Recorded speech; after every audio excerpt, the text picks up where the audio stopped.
राघव, हमने एक बात सुना अधीर रंजन को कहते हुए कि जो हमारे पुराने संसद भवन में व्यवस्था थी उस तरह की सुरक्षा व्यवस्था में मिले। तो क्या कुछ इस तरह की भी बात हो रही है कि यहाँ पर जो नई व्यवस्था है क्या वो पूरी तरह से अभी दुरुस्त नहीं है, या चूक जो इस तरह की हुई वो कैसी हुई? एक नया मॉडर्न संसद भवन और इसमें कोई सामान लेकर अंदर चला जाता है, जाहिर है कि बहुत बड़े पैमाने पर चूक है। क्या प्रतिक्रिया होगी आपकी? किस पर जाकर ये जिम्मेदारी रुकेगी? देखिए, सदन के भीतर दर्शक दीर्घा में जाने का जो पूरा एक प्रोसीजर है वो कुछ इस प्रकार है। एक सांसद ही अपने किसी साथी को या अपने मेहमान को दर्शक दीर्घा में ला सकता है।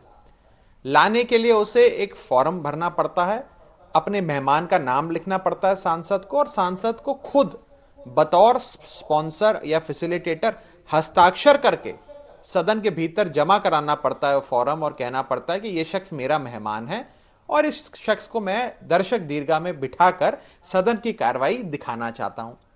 उसके बाद जो मेहमान होता है उसकी 3 बार सिक्योरिटी चेक होता है। 1 बार नहीं, 2 बार नहीं, 3 बार सिक्योरिटी चेक होता है। और उस सिक्योरिटी चेक से यह मुहैया कराया जाता है कि जब वो मेहमान दर्शक दीर्घा में पहुंचे तब उसके पास कोई पेन, कोई बटुआ, उसका कोई स्मार्टफोन, कुछ भी ना हो। अब कमाल की बात यह है कि भारतीय जनता पार्टी के एक सांसद बतौर मेहमान किसी शख्स को लाते हैं, वो 3 बार सिक्योरिटी चेक को पार करने के बाद भी गैस कैनिस्टर और स्मोक कैन जैसे अपने साथ वस्तु लेकर दर्शक दीर्घा में पहुंच जाते हैं और फिर छलांग लगाकर सदन पर ही हमला कर देते हैं। यह कोई मामूली सा सुरक्षा का चूक नहीं है, यह हमारे देश के लोकतंत्र के मंदिर पर हमला है।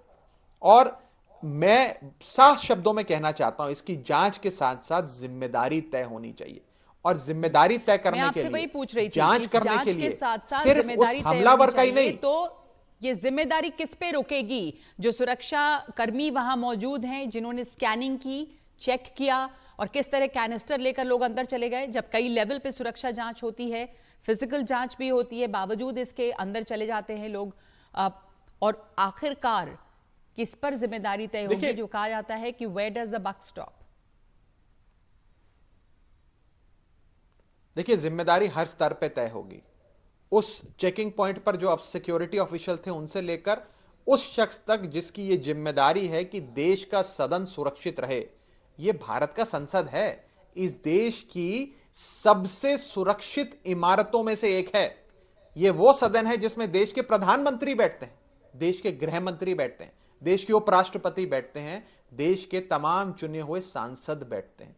इससे ज्यादा सुरक्षित इमारत कौन सी होगी इस देश में? अगर उसी में इतना बड़ी हमला हो जाता है, सुरक्षा की चूक हो जाती है, तो ये चिंता का विषय। इसीलिए जिम्मेदारी तय होनी चाहिए, और जिम्मेदारी उस साधारण सुरक्षा कर्मी से लेकर भाजपा के सांसद तक तय होनी चाहिए कि कैसे आपने इस शख्स को अपना मेहमान बनाकर अंदर बुलाया। अभी कोई, मैं सुन रहा था, कोई साथी कह रहे थे कि यदि कोई विपक्ष के मेंबर ऑफ पार्लियामेंट होते तो शायद अभी तक उन्हें एक्सपेल कर दिया गया होता सदन से, उनकी सदस्यता रद्द कर दी गई होती, उन पर एफआईआर दर्ज हो गई होती, एनएसए एक्ट लागू हो गया होता और उसे पुलिस अभी तक गिरफ्तार कर चुकी होती।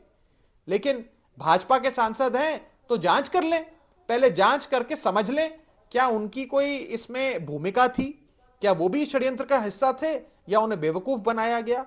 क्या ये पूरी जो व्यवस्था है को कैसे एक शख्स इस पूरी व्यवस्था को चकमा देकर हमारे संसद भवन पे हमला कर देता है, ये सारी चीजें जांच का विषय, और हम चाहेंगे कि सरकार दोनों सदनों में अपनी रिपोर्ट रखे।